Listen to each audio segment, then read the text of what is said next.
गज़वाए ओहद का मैदान है।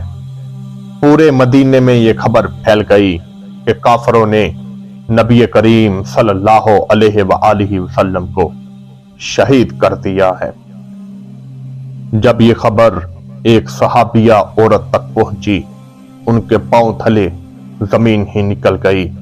वो फौरी अपने घर से निकली। रास्ते में एक सहाबी रसूल मिले। कहा, ए फला औरत, तेरे शोहर को शहीद कर दिया गया है। मगर उसकी मोहब्बत तो नबी करीम सल्लल्लाहु अलैहि वसल्लम के लिए ही थी।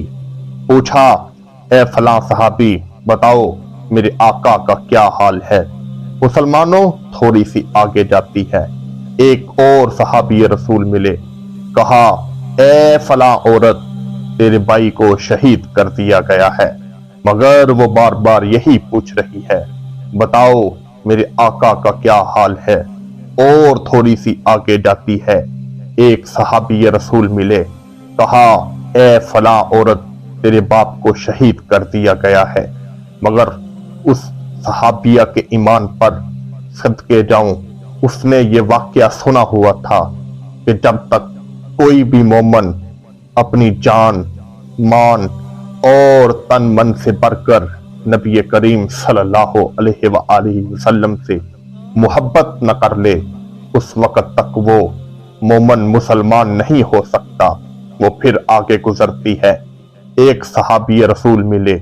उनसे पूछती है, उसकी आंखों में आंसू जारी हैं।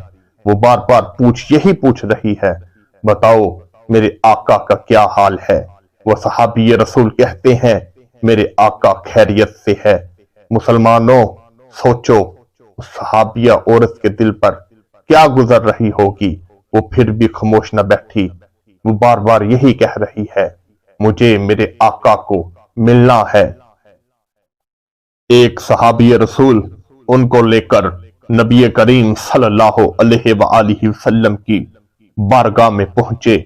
जब वद्दुहा के चेहरे को देख लिया, आलम नशरह के सीने को देख लिया, तीन की जुल्फों वाले को देख लिया, तो दिल में इत्मीनान आया।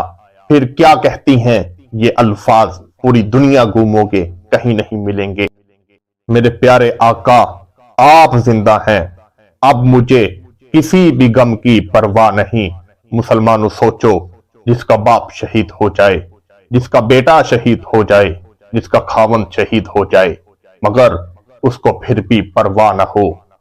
इसीलिए तो एक शायर ने क्या खूब कहा था कि की मोहम्मद से वफा तूने तो हम तेरे हैं, ये जहां चीज है क्या, लोहो कलम तेरे हैं। या इलाही, इस सहाबिया रसूल का सदका हमारी भी बख्शिश और मगफिरत फरमा। आमीन सुम्मा आमीन।